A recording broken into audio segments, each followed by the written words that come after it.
Bonjour, pour ce nouveau chapitre, on va traiter l'exploration radiologique des voies urinaires.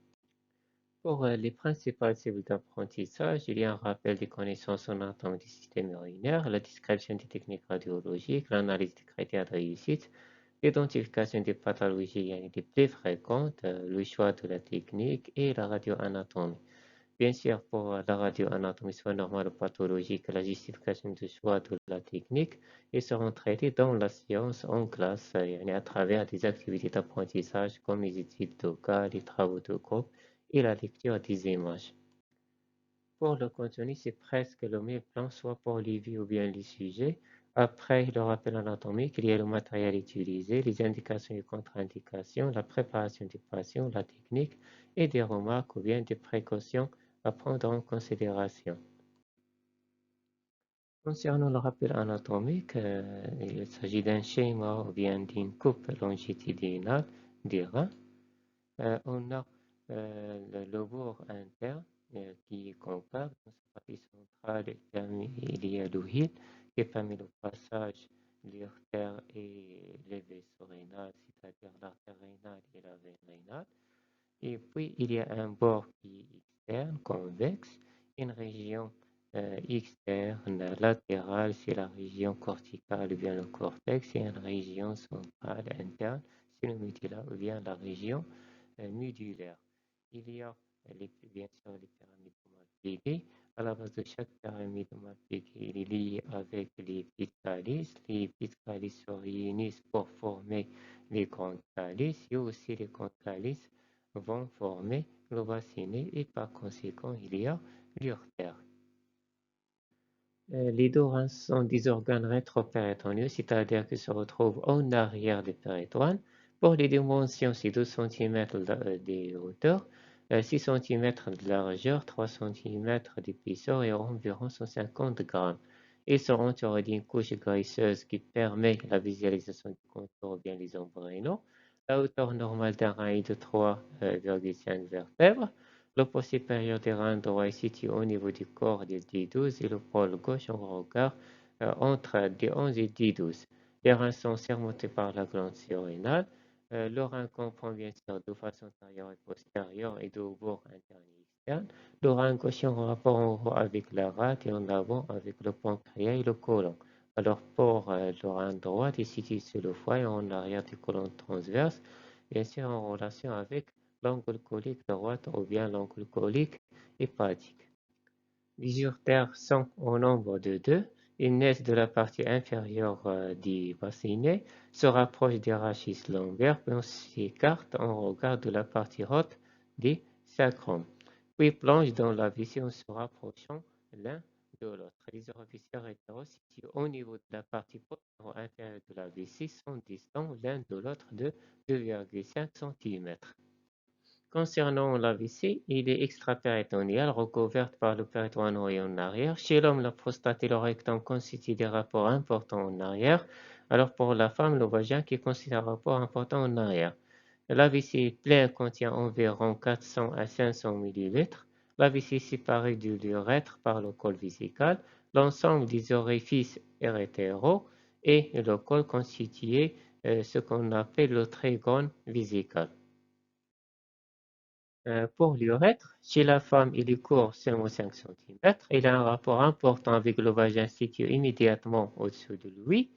L'urètre signale la vessie en forme un angle rétrovésical. Cet angle est mis en évidence par un cliché de miction ou bien cliché permissionnel en oblique. Chez l'homme, l'urètre est plus long, 12 à 15 cm, et comprend 4 segments prostatiques, membraneux, vulvaires, puis péniens. On passe aux techniques radiologiques. D'abord, pour l'échographie intraveineuse, le matériel utilisé, bien sûr, une table radiologique conventionnelle, si possible, avec scopie, des différents formats de cassettes, soit 24-30, 30-40 et 36-43, des marqueurs radio opaques, une montre, un sangle de compression, un ballon de compression. On a aussi besoin de matériel nécessaire à l'injection comme les aiguilles, compresses, l'alcool, coton, produits de contraste, garrot, et des produits pharmaceutiques comme corticoïdes, l'adrénaline, l'antihistaminique, l'azélix qui est un diurétique, Valium qui est un anxiolytique ou bien tranquillisant ou bien tout simplement un sédatif, de matériel de réanimation comme l'oxygène, matériel d'oxygénation, tensiomètre, stéthoscope et des sérums pour la perfusion. Pour les produits de contraste utilisés, par exemple, il y a la radiosélectron Telebris qui sont de haute osmolarité. D'autres produits comme Omnipac, Ultravis, Xinitec, Yomiron sont des produits de contraste iodé de osmolarité. Pour la dose habituelle, sur la dite, c'est 1 millilitre par kilogramme de poids.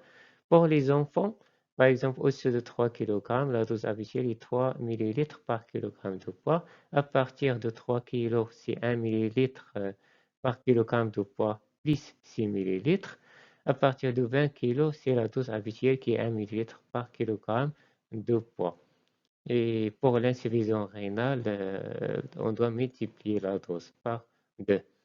Par exemple, un nourrisson qui a seulement 8 kg, la dose recommandée est de 8 BC, c'est-à-dire 14 millilitres de produit de contraste iodé.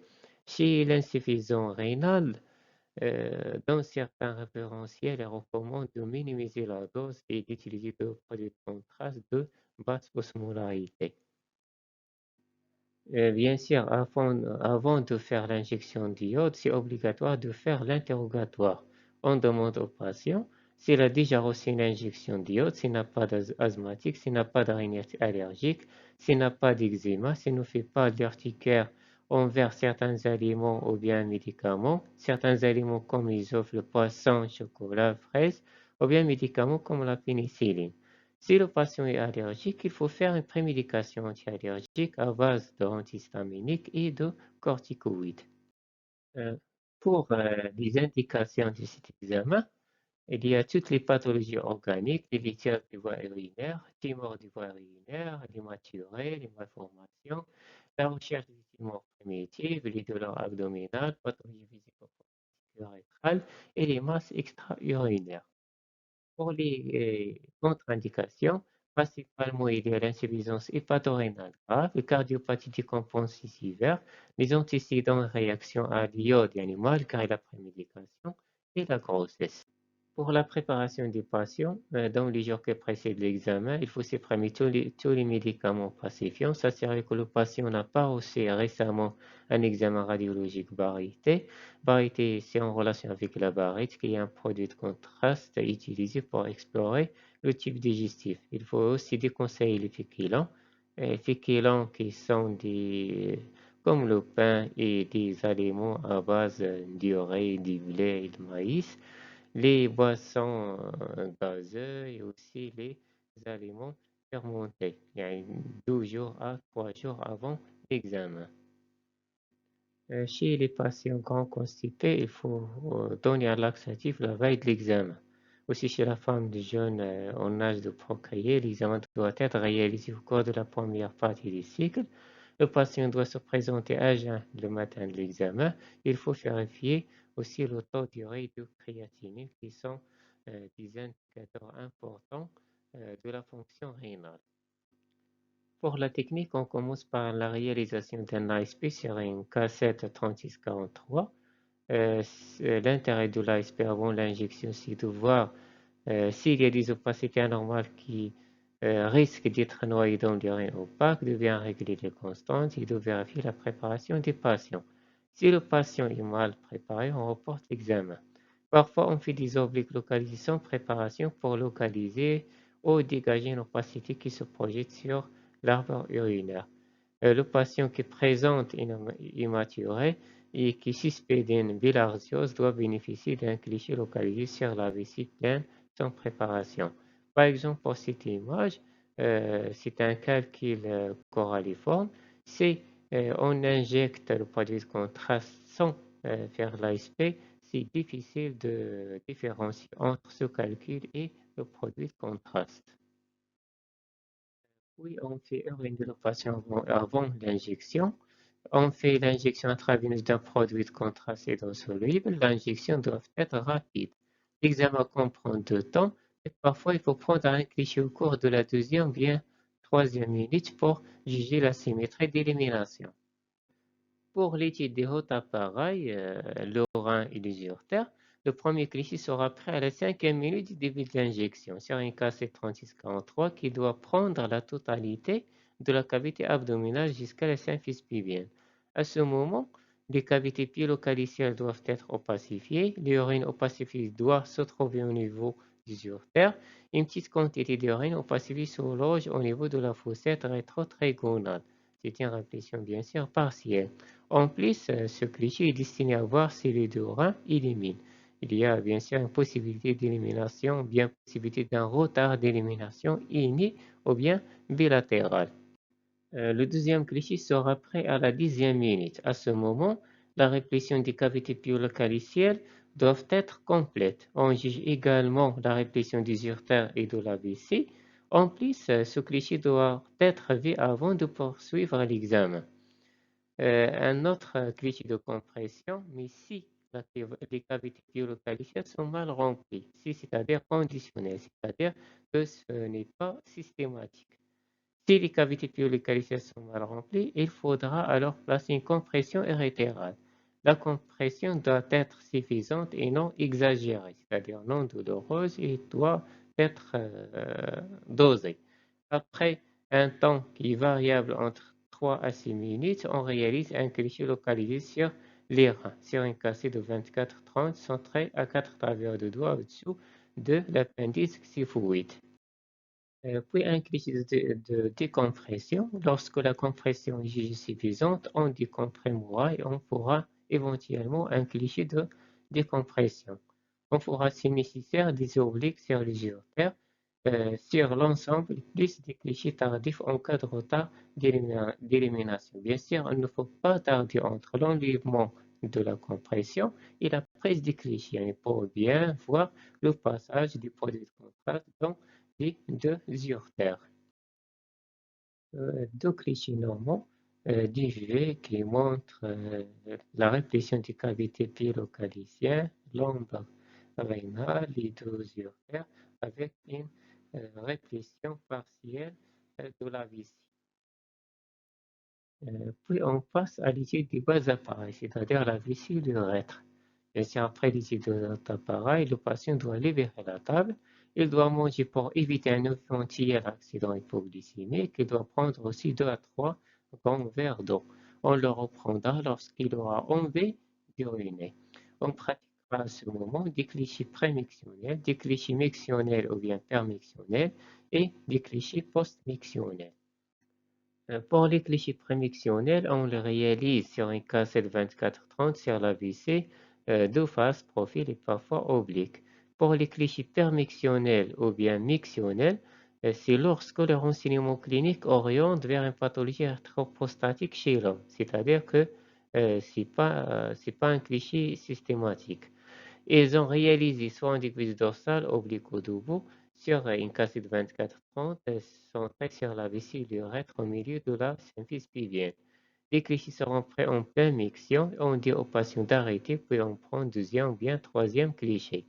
Ces clichés sont utiles surtout chez les hommes, leurs indications chez la femme sont très rares.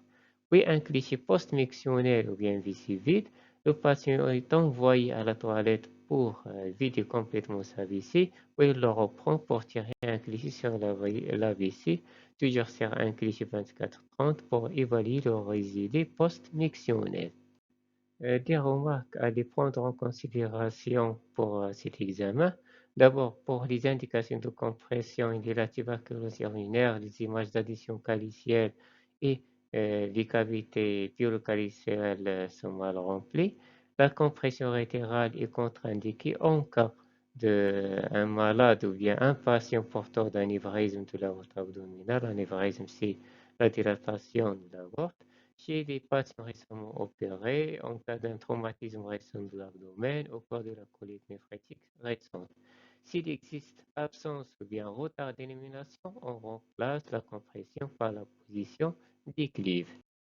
L'IV aussi doit mettre en évidence la totalité de l'appareil urinaire. Par exemple, en cas d'obstacle sur voie urinaire, par exemple à cause d'un calcul ou bien sténose. En cas de retard d'élimination, il faudra savoir faire des clichés tardifs d'1 heure, parfois même à 24 heures. Lorsque la tension artérielle descend en dessous de 7, dans ce cas, le patient est en état de choc. Il n'y a pas de filtration glomérular, c'est-à-dire il faudra arrêter la prise des clichés et de réanimer le patient. Aussi, il existe une assez bonne relation entre le taux d'urée qui doit être entre 0,2 jusqu'à 0,5 g par litre et de la créatinine entre 5 à 12 mg par litre et la fonction rénale. Et l'IV, bien sûr, n'est pas contre-indiqué chez l'insuffisant rénal à réaliser jusqu'à 1 g d'urée à condition d'augmenter la dose d'iode et de programmer une séance de dialyse après l'examen, bien sûr, après l'avis des néphrologues. Pour les patients porteurs d'une sonde vésicale, il faut la clamper. Il y a une clampe et la sonde avant l'injection produit de contraste. Pour réaliser cet examen chez l'enfant et le nourrisson, il faut prendre en considération certaines recommandations. Par exemple, chez l'enfant, il faut limiter au strict minimum le nombre de clichés. Pensez à diaphragmer au maximum, utiliser des moyens de radioprotection et des moyens de contention. Le matériel doit être adapté à la taille de l'enfant, à savoir aussi que la prémédication est inutile. Pour le nourrisson, il faut utiliser des moyens de contention, il faut éviter aussi la déshydratation, pratiquer l'IV 3 heures après le dernier biberon, éviter le refroidissement par l'utilisation de chauffage et sans poter, c'est-à-dire direct, pour minimiser la dose. Bien sûr, ces précautions, on va les traiter en détail sous forme des idées de cas, soit concernant la technique ou bien la radioprotection ou bien la prise en charge radiologique en général. Maintenant, on passe au deuxième examen, qui est l'ECG ou bien l'ICR ou bien l'électrocystographie. C'est l'opacification du rétre et de la vessie par l'injection rétrograde d'un produit de contraste très iodé aérosoluble à l'aide d'une sonde. Parmi les indications de cet examen, il y a l'adénome de la prostate, la sténose, rétrécissement du rétre, les fistules, les malformations, traumatisme du rétre, tumeur vésicale, et aussi la recherche des reflux vésico-rétérales. Bien sûr, avant de faire cet examen, il faut faire un examen qui s'appelle l'OCV, qui doit être négatif. L'OCV, c'est un examen céto-bactériologique des urines. Surtout, il sert à rechercher la présence des germes ou bien des bactéries dans les urines. Pour le matériel utilisé, il y a une sonde de folie de calibre 12 chez l'adulte, une image qui montre cette sonde avec deux ouvertures, l'une pour injecter le produit de contraste et la deuxième pour gonfler le ballonnet. Ce ballonnet sert pour fixer la sonde. Bien sûr, puis un flacon de produit de contraste, par exemple ici c'est radiosélectant urinaire et vasculaire à 30% avec du pudeur. Paire de gants stériles, désinfectant, seringue, coton, compresse et lubrifiant, soit vaseline ou bien d'huile de paraffine. Pour la technique, d'abord il faut vider la vessie, faire un cliché sans préparation localisée sur la vessie l'urètre sur un cassé de 24-30, adapter la tubulaire au flacon de perfusion et relier cette tubulaire à la sonde et la perger. Mettre le flacon très haut, au moins 1,5 m au-dessus de la table, désinfecter le gland et introduire la sonde lubrifiée de 2 à 3 cm jusqu'au niveau de la fosse naviculaire. Gonfler le ballonnet de la sonde et ouvrir la perfusion et demander au patient de faire un effort d'omission pour ouvrir le sphincter strié. Il est mieux de réviser le cours disciple de soins infirmiers d'ovale, surtout le chapitre de sondage vésical et voir la vidéo qui montre le sondage vésical puisque cette technique, la première partie de cette technique est basée sur le sondage vésical. Après, on prend des clichés OPD et OPG sur 24-30 ou bien des KC 30-40. L'injection doit être arrêtée en cas de passage vasculaire ou bien de reflux vésico-rétéral. On laisse la perfusion se termine et on dégonfle le ballonnet et on lève la sonde. Puis on demande au patient de boire et attendre la répétition pour pratiquer bien sûr les clichés prémictionnels, des clichés permictionnels et clichés postmictionnels. C'est un cliché normal du sujet, la position c'est oblique ou bien c'est le profil rétral qui permet de bien visualiser l'AVC et le reste. Comme j'ai déjà dit, pour la radioanatomie normale ou bien pathologique, on va les traiter à travers des travaux de groupe en classe. Il y a d'autres examens pour explorer l'arbre urinaire, comme la TDM, la scintigraphie, la cystoscopie, la phlébo et l'artériographie, l'IRM, et d'autres examens comme la pylographie descendante, la rétroscopie, la rétropylographie rétrograde, qui sont dépassés et remplacés par la TDM et l'IRM. Merci pour votre attention.